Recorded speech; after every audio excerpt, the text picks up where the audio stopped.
Сайн байцгаана уу.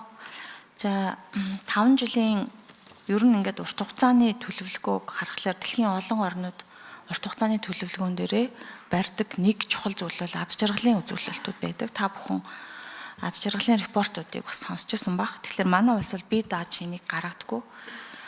За одоогийн байдлаар Монгол улсад ахмад наснуудын хувьд 2 ахмад тутмын нэг нь бол ганцаардж байгаа сэтгэл готрлын асуудалтай байдаг. За залуучуудын хувьд бол маш их стресстэй. За ажил эрхэлж байгаа хүмүүсийн ажил амьдралын тэнцвэр алдагдсан. Энэ талаар ер нь тоймтой судалсан юм бас ярьдгүү. За хотын орчин бол тэр чигтээ стресстэй тий. За тэгээд нөгөө хөгжлийн бэрхшээлтэй хүмүүсийн хувьд бол хүртээмжгүйгээс болоод маш одоо бухимдалтай дам одоо асуудлууд байна. За тэгээд хүүхдүүд рүүгээ орох юм бол өсвөр үеийн хүүхдүүд ялангуяа ямаа орлох сэдэлтэй сэтгэл готролтын үзүүлэлтүүд маш өндөр байгаа. Тэгэхээр би энэ 5 жилийн хөгжлийн төлөвлөгөөнөөс одоо яг энэ хүний хөгжилтэй холбоотой, нийгмийн хамгаалалттай холбоотой заалтыг харж ин л та. Тэгэхээр саяны миний асуудлуудыг хөндсөнчлэн шийдэж хэмжих нэг үзэлт бол дэлхийн улс орнууд бол аз жаргалын индекс гэхгүй, аз жаргалын үзэлтүүд байгаа. Тэгэхээр манай орн ер нь хизээ энийг гаргах вэ? Дэлхий дээр одоо 200-аад орн энэ үзүүлэлтүүдээр хэмжиж гаргаж байгаа. За энэ үзүүлэлтүүд нь юуг харуулдаг вэ гэхээр дотоодын нийт бүтээгдэхүүний өсөлт, иргэдийн амьдралд хэрхэн тусаж байгааг илэрхийлдэг юм л үзүүлэлт байгаа. Энэ дээр бас та бүхэн мань мэдэх бах. Энэ дээр нэг хариулт авъя гэж бодож байна. За дараа нь жишээ авъя л да. Одоо би гэр бүлийн бодлогыг дэмжих гэдэг ийм арга замыг хүн амын жилийн дундаж өсөлтийг нэмэгдүүлэх үр дүнгээр хэмжинэ гэсэн байгаа. Тэгээд шалгуур үзүүлэлтүүд нь хүн амын дундаж өсөлт гинэ. Тэгэхээр стресс бухимдал гэр бүлийн салалт ихтэй байгаа үед үндэсний нэгдмэл хөгжил гэдэг хүрэндтэй за гэр бүлийн бодлогыг дэмжих гэхээр хүний өсөх тухай хүүхд төрүүлэх тухай одоо яриад ах юм уу гэдэг ийм одоо зарчмын хувьд нэг жоохон ойлгомжгүй юмнууд харагдаад байна. За жишээлбэл нөхөн үржихүүн талаарх мэдлэгийг дээшлүүлнэ гэнгүүтээ жирэмсний хяналтанд хамрагдалтыг нэмэгдүүлнэ гэж байгаа. Өсвөр насны 11 настай охин Монгол төрж байгаа шүү дээ. 11, 12 тад бүгд мэдчихэж байгаа. Тэгэхээр энэ дээр чиглэсэн иймэрхүү асуудлууд руу чиглэсэн ийм шалгуур үзүүлэлтүүд ийм үр дүн байна ууг харахаар бас сайн харагдахгүй байна л да. За тэгэхээр энэ зүйлүүд дээр ер нь одоо ямар төлөвлөгөө энэ номонд багтаагүй харагдаагүй ямар төлөвлөгөө байгааг тодруулъя. Ялангуяа сэтгцэн эрүүл мэнд гэж дөхүүлээ л да тий. За аз жаргал одоо хол байж болно. Тэгээ дараа нь тодруулъя. За хариултыг микрофон 2 орол. За яг хуу 5 жилийн үндсэн чиглэлийг боловсруулах явцдаа бидний тулгарсан нэг бэрхшээл юу байсан гэхээр зарим шалгуур үзүүлэлтийн ерөөсөө одоогор тооцож чадахгүй байдаг. Тэгэхээр энэ дээр бол нөгөө нийгмийн сайн сайхан байдлын үзүүлэлтийг тооцож байгаа үзүүлэлт одоогор бол байхгүй. Дэлхийн улс орнууд бол энийг тооцоод явдаг.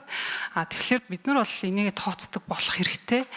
Ямар ч байсан 2025 оноос бол одоо ингээд энэ оноос одоо 5 жилийн үндсэн чиглэл 26 оноос 5 жилийн үндсэн чиглэл маань хэрэгжиж эхэлнэ. Тэгэхээр энэ хугацаанд бэлтгэл ажлаа бол хангах хэрэгтэй, аргачлалаа тооцох хэрэгтэй. За тэгээд яг за нийгмийн сайн сайхан байдлыг дээшлүүлнэ гэдэг 4-р бүлэг дээр бол бас үр дүнгуудыг бас тусгаад явцсан байгаа. Тэгээ энэ хүрээндээ болохоор манай улс 2030 онд бол 20%-аар ахиулна гэж байгаа. Өөрөөр хэлбэл тооцчоод тэр тооцсон үнэлгээгээ 2030 онд 20%-аар нэмэгдүүлнэ. Тэгэхээр тэрийг аргачлалаа эхлээд батлах ёстой. Аргачлалаа батсныхаа үр дүнд тооцох хэрэгтэй.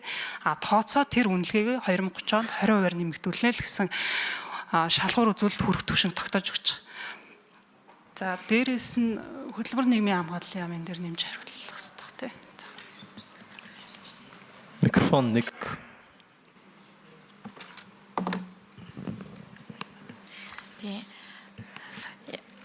За гэр бүл хөдөлмөрийн нийгмийн хамгааллын яам мөн хүсвэл гишүүний асуултанд хариулъя. За манайд дээр болохоор гэр бүлийн ээлтэй доктортой байдлыг хангана гэсэн зорилт хүлээгдэж байгаа үр дүн тавьж байгаа. За энэ үр дүнгээ хэмжих шалгуур үзүүлэлт маань 1000 хүн тутам ногдох гэр бүл цуцлалтын тоог бууруулахаар гэр бүлийн хүчирхийллийн улмаас үлдэгдсэн гэмтэргийн тоог бас бууруулахаар за мөн хүүхдийн эсрэг хүчирхийллийн өрн гэр бүлийн хүчирхийллээс болж хохирсон хүүхдийн тоог бууруулахаар за салбар дундын уялдааг хангах зорилгоор хүүхдийн хөгжлийн үйл ажиллагаанд тогтмол хамрагддаг хүүхдийн тоог нэмэгдүүлээд үүний үр дүн бол хоол тэжээлийн дутагдaltaй буюу туранхай хүүхдийн тоог байхгүй болгох, өсөлтийн хосрогдолтой 5 хүртэлх насны хүүхдийн тухайн насны хүүхдэд эзлэх хувийг бууруулахаар бол тус үзүүлэлтүүд орсон байгаа. Тэгээ сэтгэл зүйн талаас нь бол тодорхой үзүүлэлт бас шууд нэрлэлцэхэр зүйл байхгүй байна. Тэгээ зарчмын зөрүүтэй санал гарч ирэх юм бол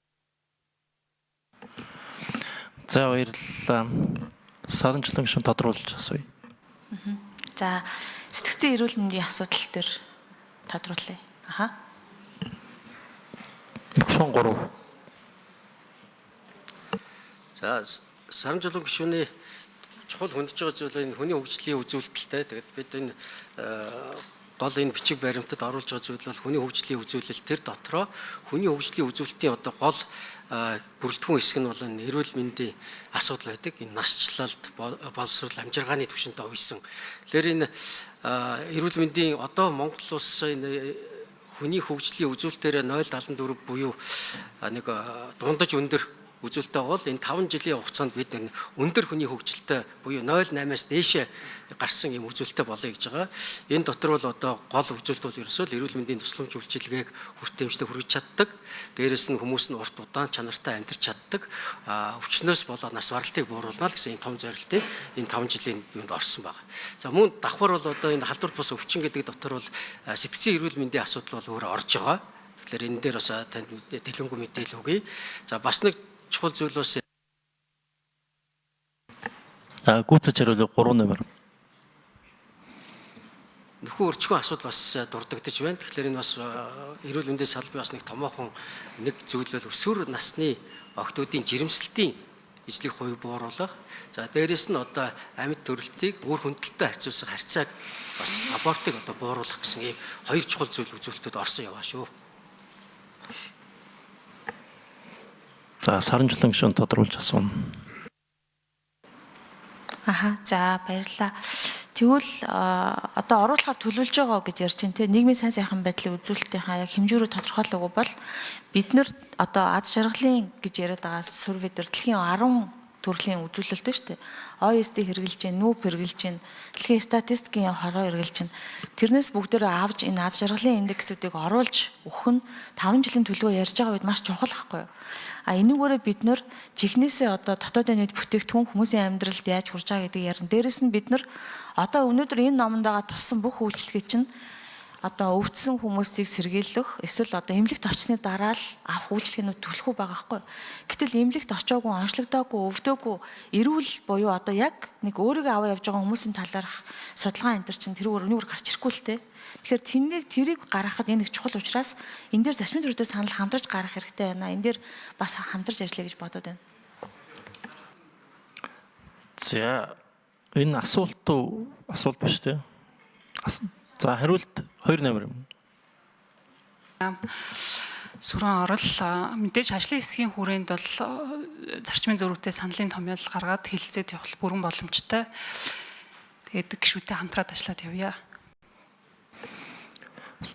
Сайн нэг Саранчлан гишүүний саналтай холбоотой Чимбэр сайдаа нөгөө дээр бид нар нэг амиа орлоготой тэмцэх талаар нэг хэлэлцүүлэг хийгээд тэрийн зөвлөмжийг засгийн газар бид нар хүргэсэн байгаа манай байнгын орооноос. Тэрэн дээр яг нэг салбарын асуудал биш салбар хоорондын олон яамд салбарууд хамтарч ажиллах хэрэгтэй ажил юм байлээ. Тэрэн дээр нэг ажлын хэсэг ч юм уу нэг юм хөтөлбөр гаргая гэж ярьсан да. Тэрэн дээр та нэг анхаарал өгөөрэй. Тэгээ Саранчлан гишүүний сайн ярьж байгаа нь ер нь бол тэр юм байгаа юм. За хосон 2 гишүүн асуулт